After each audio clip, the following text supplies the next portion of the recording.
पर शुरुआत करते हैं। पिछले वीडियो हमने कमेंट से रिलेटेड टॉपिक्स लिए थे और ये समझा था कि ईए बिल क्या होता है एक स्टूडेंट के नजरिए से। यानी एक स्टूडेंट को जब ईए बिल के बारे में समझना है तो क्या सर्च करना चाहिए और क्या बेहतर समझना चाहिए। आज हम जिस टॉपिक को लेने वाले हैं वो उसी कमेंट का आगे का हिस्सा है, जहाँ पे हम जानेंगे कि ईए बिल के बारे में और डिटेल्स और उसके सब टाइप के बारे में खास जानने वाले हैं। तो चलिए मैटर पर आते हैं और टॉपिक पर आते हैं। तो हमारे सामने एक ईए बिल खुला हुआ है और यहाँ पर टेली में ये बिल का कहाँ पर यूज हुआ है, तो हम एक बार सेल्स में इस एंट्री को एक बार देख लेते हैं।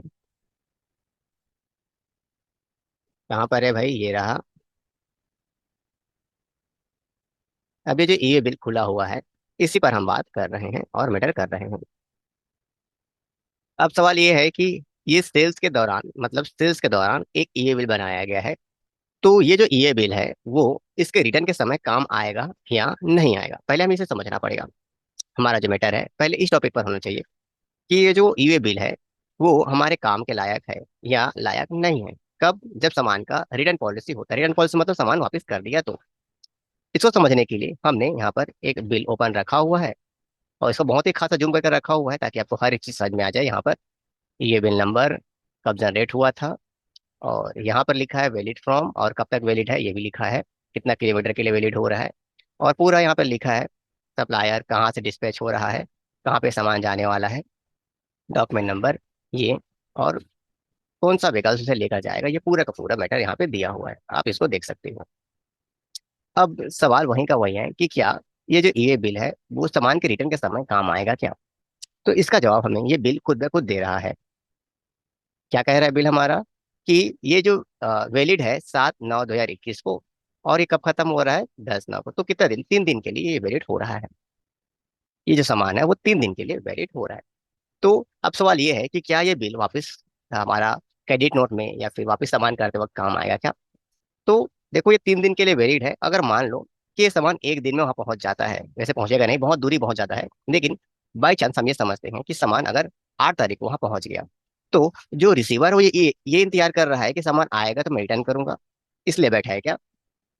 अगर उसकी मंशा ये है कि सामान आएगा और मुझे तुरंत मुझे रिटर्न करना है तो बात बनती है। लेकिन आएगा, सामान को देखेगा, रखेगा, बेचेगा। कभी कभी रखने में पता चलता है कि सामान में डिफेक्ट है, कभी कभी सेलिंग करते हैं पता चलता है सामान में डिफेक्ट है, तो 10 तारीख का जो वैलिड टाइम हो तो खत्म ही हो जाएगा। अगर ये 3,000 किलोमीटर के लिए 10 तारीख का जो वैलिड समय दिया गया, यानी राइट समय दिया गया कि किसी भी कंडीशन पर 3 दिन में पहुंच जाएगा, तो 3 दिन में पहुंचता है तो सामने वाला बैठा है क्या? जब आएगा तो मुझे तो रिटर्न करना है, इसलिए बैठा है क्या? तो ऐसा कभी होता नहीं है कि सामान आया और उसको वापस करने के लिए हम बैठे हैं। तो इसको सिंपल तरीके से समझ लेते हैं कि अगर हम एक ट्रेन टिकट लेते हैं रायपुर जाने के लिए, यहाँ से आप जहाँ भी जिस एरिया में रहते हैं वहां जाने के लिए आप टिकट लेते हो, क्या वापसी के लिए वही टिकट काम आता है क्या? क्योंकि उसका वैलिडेशन है यहाँ से वहां तक जाने का और वहां से फिर वापस आने का हमें टिकट चाहिए। तो अगर हम ये कहते हैं कि वही बिल दोबारा ईए बिल में काम आएगा तो ये गलत है। आपको नया ईए बिल जनरेट करना होगा। तो सवाल आता है कि सप्लायर जनरेट करेगा या रिसिप्ट जनरेट करेगा? तो देखो कायदे से बोलना चाहिए जिसके पास सामान डिलीवर हुआ है और जो वापस कर रहा है उसे ही ये चीज ईए बिल जनरेट करना चाहिए। ऐसा टॉपिक है, लेकिन ये कंपलसरी नहीं है कि उसी को ही जनरेट करना है। जो सप्लायर है वो भी जनरेट कर सकता है। अगर जो जिसको रिसीवर है उसको अगर ईए बिल जनरेट करने नहीं आता तो सप्लायर इसको जनरेट कर सकता है। यानी किसी भी कंडीशन में एक नया ईए बिल चाहिए, मतलब चाहिए, चाहे जो भी जनरेट करे। तो ये प्रावधान हमारे टेली में जीएसटी के अंतर्गत देखने को मिलेगा जब भी आप इसे सर्च करोगे कि नया तो ईए बिल चाहिए, चाहे जो रिसीव करने वाला है वो जनरेट करे या फिर जो सप्लायर है वो जनरेट कर रहा है, कोई भी जनरेट करो, चाहिए तो चाहिए। तो हम एक चीज जान चुके हैं कि अब जितना भी तोड़ मरोड़ के बारे में बात करें कि यहाँ पर ईए बिल जो नंबर है उस सेल्स का ईए बिल क्रेडिट नोट के दौरान काम नहीं आएगा। अगर सामने वाले का मंशा ये है कि सामान आते ही मुझे रिटर्न करना है, ऐसा है तो अलग बात है। तो मैटर को आगे बढ़ाते हैं। अब मैटर यहाँ पर ये आया था कि ये सब टाइप क्या होता है। तो इसको समझने के लिए भी हमने मैटर बना के रखे हुए हैं। अब यहाँ पे हमें कुछ मैटर है कि यहाँ पे सब टाइप में क्या लेना चाहिए। अगर हमें पता चल चुका है कि ये बिल में क्या होता है, कैसे होता है, जो भी है, तो अगर ये बिल सेल्स के दौरान है तो हमें पता करना है कि इनमें से हमें क्या क्या लेना चाहिए और कब अब क्यों लेना चाहिए। ये हमारा कमेंट में भी देखने को मिला था जिन्होंने कमेंट किया था। तो सबसे पहले एग्जीबिशंस को ले लेते हैं और इसको आप खुद समझते हैं कि प्रदर्शन या मेले। अब इसको एक और तरीके से समझ लेते हैं। देखो, अगर आप बाइक शोरूम वाले हो, अगर आप कार शोरूम वाले हो और कहीं मेला हो रहा है, कहीं पर एग्जीबिशन हो रहा है, प्रदर्शन चल रही है बहुत सारे कारों की, बहुत सारे अलग अलग चीजों की प्रदर्शन चल रही है, और वहां पर आपको अपना चीज पहुंचाना है। तो यहाँ पर आप क्या कर रहे हो, सामान को भेज नहीं रहे हो, मतलब सेल नहीं कर रहे हो, आप प्रदर्शन के लिए बस भेज रहे हो। ये टॉपिक आपको यही देखने को मिलेगा, प्रदर्शन के लिए या मेले में आप सामान को भेज रहे हो, तो पहला वाला ऑप्शन को लोगे। फिर आप सेकंड को जानते ही हो। सेकंड मतलब एक्सपोर्ट, सामान एक्सपोर्ट हो रहा हो, तो इसके बारे में ज्यादा मुझे डिस्कस करेगी तो नहीं पड़ेगी। फिर है फॉर ऑन। अब देखो, इसमें मालिक अपना घर में उसको यूज करना चाहता है, तो उसके लिए देखो वैलिडेशन क्या है कि 50,000 या 50,000 से ऊपर होते ये बिल लगेगा, और वो भी दूरी के हिसाब से लगता है। तो अगर वो मालिक है सामान को अपने घर में ले जा रहा हो, अपने काम के लिए ले जा रहा हो, अपने ऑन जो व्यवहार करने के लिए ले जा रहा हो, अगर उसका डिस्टेंस, उसका वैल्यू हमारे ये बिल के लिए मान्य होता है, तो ये लगेगा। तो हम यहाँ पर ये लिखेंगे कि ये सामान मालिक के लिए जा रहा है, यानी जो कंपनी ओनर है उसके लिए जा रहा है, तो हम इसको लेंगे। नेक्स्ट है जॉब वर्क। अब जॉब वर्क को हमें थोड़ा समझना पड़ेगा।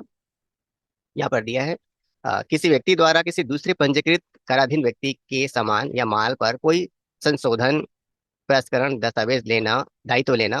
वह व्यक्ति जो दूसरे व्यक्ति के माल को संशोधन या प्रसंस्करण करता है, तो उससे जॉब वर्क कर, और उस व्यक्ति द्वारा मूल्य जो भी है, मैटर है यहाँ पे, ऐसा मैटर है।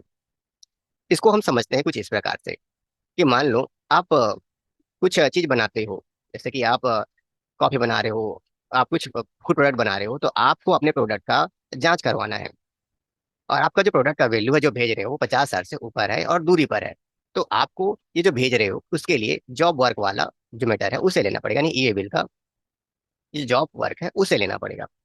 इसको एक और तरीके से समझ लेते हैं कि आप एक मैन्युफैक्चरिंग का आप एक फैक्ट्री हो जो सामान तैयार करती है, जिसका असेंबल कोई दूसरा करता है, जैसे कि खासकर एप्पल के बारे में समझते होगी, या बहुत सारी चीज चाइना में आपके बहुत सारे मैन्युफैक्चर असेंबल्स कंपनी है जो बाहरी कंपनी से वहाँ पे लाते हैं और वहाँ पे असेंबल करते हैं, फिर लोग सेल करते हैं। इंडिया में बहुत सारी चीजें हैं ऐसी। तो जब आप किसी सामान को किसी दूसरे को दे रहे हो कि आप इस पर रिसर्च करो, एक्सपेरिमेंट करो, या इसमें इसको असेंबल करो, तो आप जॉब वर्क को लोगे, यानी आप सामान सेल नहीं कर रहे हो, आप उसको दे रहे हो कि इसको असेंबल कर दो, इस पर एक्सपेरिमेंट करो, या जो आप बोल रहे हो वो सामने वाले को करना है, तो ऐसा उद्देश्य से जॉब वर्क लेना होगा। लाइन सेल क्या कहता है हमारा? हाँ, लाइन सेल। अब यहाँ पर एक मैटर दिख रहा है कि लाइन सेल का मतलब क्या है। तो मुख्य व्यवसाय परमिट से सामान को गृह नगर से बाहर ले जाना, और ग्राहकों को अच्छा दिखाते हुए कि वो जो चाहे सामान लेंगे, तो माल की आवाजाही से पता चल सकता है कि ग्राहक को कितना मूल्य बेचा गया और कौन ग्राहक है। मतलब आप सामान को भेज तो रहे हो, जैसे कि मैं इसको एक और तरीके से समझाता हूँ कि मान लो आपको मैं मोबाइल बेचता हूँ, या फिर एक जनरेटर बेच देता हूँ जिसका मूल्य 50,000 रुपये है, आप तक मैं सामान पहुंचा रहा हूँ, तो उस क्लियर है कि आप जनरेटर ले रहे हो, यानी आपके बिल में क्लियर है कि आप जनरेटर ले रहे हो। लेकिन अगर मैं आपको बहुत सारे सामान भेजता हूँ, अलग अलग चीजें, 50,000 के ऊपर वैल्यू वाला, आप उनमें से कोई एक सिलेक्ट करने वाले हो। मेरी बात तो समझ में आ गई होगी आपको। तो जब किसी ग्राहक के स्थान तक हम एक से अधिक प्रोडक्ट लेकर जाते हैं, एक से अधिक प्रोडक्ट लेकर जाएंगे, और और सामने वाला ग्राहक तय करेगा कि कौन सा सामान खरीदेगा, यानी उसको अच्छा दिखाएंगे जो भी अपना वर्क है, उसके बाद पता चलता है कि क्या चीज क्या है, तो हमें लाइन सेल्स लगेगा। अब यहाँ पे लाइन सेल्स और एग्जीबिशन में आपस में कंपटीशन होना चालू होता है, क्योंकि अगर मैं मैटर समझाता हूँ कि एग्जीबिशन मतलब मेले में लेकर जा रहे हो, और मान लो ये भी ऐसे ही तो मैटर है ना, क्या बहुत सारा सामान लेकर जा रहे हो और मेले में लेकर जा रहे हो, तो दोनों में अलग अलग फर्क क्या है और एक क्या है। तो इसको समझ सकते हैं एक चीज, एग्जीबिशन में हम पर्टिकुलर एक थीम पर सामान लेकर जा सकते हैं, या फिर किसी एक सामान को लेकर जा रहे हैं कि ये हमारा एक सामान है जिसको हम प्रदर्शन करेंगे, एक सामान का प्रदर्शन करेंगे, इंपॉर्टेंट सामान। लाइन अप सेल में ऐसा नहीं है, आप मल्टीपल कुछ भी ले जा सकते हो, और एग्जीबिशन मतलब किसी एक सामान को आप लेकर जा रहे हो, ऐसा। अब मैटर ये है कि अगर हम एग्जीबिशन के लिए बहुत सारे सामान लेकर जाएं, या फिर लाइन ऑफ सेल्स के लिए लेकर चले जाएं, तो बस इसमें हमें एक चीज समझना है हम लोग को कि एग्जीबिशन मतलब एक संस्था द्वारा ऑर्गेनाइज कुछ जगह होगा जहाँ पे हम प्रदर्शन करने जाएंगे। मेला हो सकता है कि वहाँ प्रदर्शन करने जाने के देखो हमारे ये सामान है, तो हम मल्टीपल सामान ले जा भी सकते हैं। ऐसा नहीं है कि एग्जीबिशन का मतलब एक ही सामान, वो एक थीम पर होता है, वहाँ पे मैटर क्या चल रहा है वैसा, उस पर एग्जीबिशन होता है या मेला होता है, तो उसके हिसाब से लेना चाहते हैं। अब मान लीजिए एक गर्मी चल रही है, गर्मी का मौसम भी है, और मेला लगा है, और आप वहाँ पे कंबल बेच रहे हो, तो क्या आपका सेलिंग हो पाएगा क्या? आप ले आ सकते हो, इससे कोई दिक्कत नहीं है, बेच सकते हो। तो मैटर ये है कि थीम ऑफ जरूरी होता है। लाइन ऑफ सेल क्या कहता है कि आप किसी एग्जीबिशन प्रदर्शन के लिए लेकर नहीं जा रहे, कुछ संस्था कहीं पर कोई ऑर्गेनाइज नहीं कर रही है, आप वहाँ ग्राहक ग्राहक तक लेकर जा रहे हो। और ग्राहक तक ले जाने के बाद आप ये तय कर रहे हो कि ग्राहक जो सामान लेगा उसके आधार पर तय होगा कि क्या चीज सेल हुआ क्या चीज नहीं हुआ, लाइन ऑफ सेल। जैसे कि इसको थोड़ा सा लो लेवल में भी समझ लेते हैं कि एक कपड़े वाली कंपनी है या फिर कुछ भी कंपनी है, प्रोडक्ट वाली कंपनी है, वो अलग अलग छोटे छोटे सेल्स वर्कर को तय करती है कि आप जाओ जाओ अलग अलग स्टेट में जाओ और सामान को बेचो, ये सामान ले जाओ वो सामान ले जाओ ये मत सामान ले जाओ, उनको डिलीवर कर दी। तो जब उनके पास वो सामान गया है, पहुंचा है, तो किस लिए पहुंचा है कि जो कस्टमर लेगा उसके हिसाब से है। तो वहां तक पहुंचाने के लिए अगर हमें ये बिल चाहिए, वहां तक पहुंचाने के लिए उन सेल्समैन तक सामान पहुंचाने के लिए ये बिल चाहिए, तो हम लाइन ऑफ सेल्स का यूज करेंगे। इससे उम्मीद है कि आप मैटर को समझ गए होंगे। अगर इन सब से कोई रीजन समझ में नहीं आए, कुछ अदर रीजन हो, तो हमें अदर को लेना पड़ेगा, और रीजन कुछ भी हो सकता है। और रिसिपेंस नॉट नाउ, मतलब हमें पता नहीं है कि सामने वाला कौन है, किसको लिया जा रहा है। यानी आप सामान भेज तो रहे हो उसके एड्रेस पर, लेकिन प्राप्त करने वाले के बारे में पता नहीं है, तो आप इसको यूज कर सकते हो। जहाँ पे हमें जिसके नाम पर भेजा रहा है बस सामान भेजा जा रहा है इसको लिख सकते हैं, लेकिन प्राप्त करने वाले के बारे में नहीं लिख सकते, कोई दिक्कत नहीं है, छोड़ सकते हैं इस चीज को। SKD CKD तो पहले देख लेते हैं क्या है स्थिति। यहाँ पे सर्च किया गया है और यहाँ पर हमें मीनिंग मिलता है इसका, सेमी नॉकडाउन और कंप्लीट नॉकडाउन। क्या कहता है ये चीज? कुछ मामलों में परिवहन के लिए आवश्यक सामान इतना बड़ा होता है कि एक परिवहन में ले जाना रूप से संभव होता है। ऐसे अतिरिक्त कुछ मामलों में एक ही परिवहन के इंतजाम करने के बजाय माल को अलग अलग भागों में लेकर जाना, मतलब आप जिस सामान को भेज रहे हो वो एक साथ जाने में असमर्थ है, यानी एक साथ ले जाने में असमर्थ है, तो हम उसको अलग अलग भागों में अगर लेकर जाना चाहते हैं या बांट कर ले जाना चाहते हैं, तो उसे हम SKD या CSK, ये जो मैटर यहाँ पर दिया है, आप ध्यान से देखेंगे, मैटर मैं खोल भी देता हूँ, SKD और CSKD में यूज करेंगे। अब इसको समझने के लिए एक और मैटर ले लेते हैं। देखो, आपके पास एक ऐसा सामान है, मतलब मैटर है जिसको बोल सकते हैं, जैसे कि एक ट्रेन आप कहीं भेज रहे हो, तो एक ही बार में ट्रेन के सारे डिब्बे तो नहीं भेज सकते। एक बार में एक भेजे, एक बार में, मैं एग्जाम्पल ले रहा हूँ यहाँ पे, एक बार में एक भेजे, फिर दूसरे बार में अलग भेजे, तीसरे बार में भेजे, जहाँ पहुंचा और वहां पर असेंबल हो गया। वैसे तो ट्रेन को ऐसे ऐसे भेजते नहीं है जी, वो एक पटरी के साथ एक साथ चला जाता है। तो एग्जाम्पल कुछ और भी लेते हैं कि एक मान लीजिए आप एक टावर खड़ा कर रहे हो कहीं पर, तो टावर खड़ा करने के लिए आप हर एक पार्ट्स को अलग अलग लेकर जा रहे हो, अलग अलग लेकर जा रहे हो, तो सेमी नाउ नॉक डाउन का यूज करोगे, यानी आप अलग अलग टुकड़ों में यूज कर रहे हो। यदि दो भी ले सकते हो, कहने का मतलब दोनों एक साथ यूज होता है। मैं मतलब समझा रहा हूँ कि जब भी किसी सामान का अलग अलग भागों में कहीं पर स्थानांतरण हो रहा हो, तो फिर हम कंप्लीट नॉकडाउन को कैसे समझते हैं? मान लीजिए कि आपका जो सामान है वो कंप्लीट बनने के बाद इतना बड़ा है कि एक ट्रक में नहीं जा रहा है। मान लीजिए आपका सामान जो है वो कंप्लीट होने के बाद एक साथ एक ट्रक में नहीं जा रहा है, अगर उसे कंप्लीट एक साथ रखते हैं तो। लेकिन अगर उसे खोल के रखा जाए तो एक ट्रक में आ सकता है। जैसे कि एक बेड के बारे में बात करते हैं, एक असेंबल बेड है, उसे एक साथ ले जाने में, मतलब जैसे उसको फिट किया गया है, ले जाने में दिक्कत हो रही है, तो उसको अलग अलग पार्ट्स में एक साथ रख लिया गया है और उसको ले जाने में आसानी होती है। तो उसमें होता है कंप्लीट नॉकडाउन। एक होता है कि देखो, एक बार में एक सामान गया, फिर दूसरे बार में उसको दूसरा पार्ट गया, फिर तीसरे में तीसरा पार्ट गया।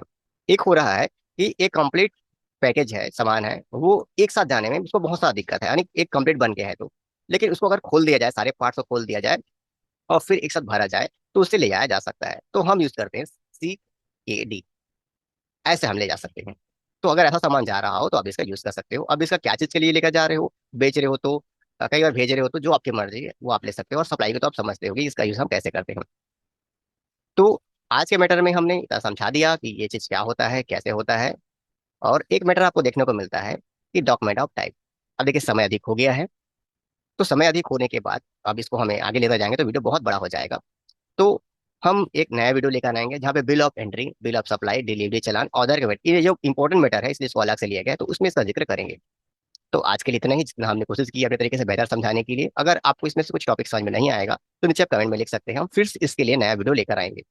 वीडियो को अलग अलग भाग में होना इसलिए अनिवार्य है, हर लेवल के जो स्टूडेंट्स हैं, जो लोग हैं, उनको समझ में आए। एक ही बार में उन लोगों को समझ में आएगा जो इस फील्ड में जाते हैं, जो नए नए उनको समझ में नहीं आता। तो हम 2-3 वीडियो ला सकते हैं इस चीज़ के लिए, लेकिन हमने आज की जानकारी आपको समझा दी है। और अगर ये जानकारी अच्छी लगी हो तो चैनल को लाइक एंड सब्सक्राइब कर दीजिए, और मिलते हैं किसी अलग वीडियो पर।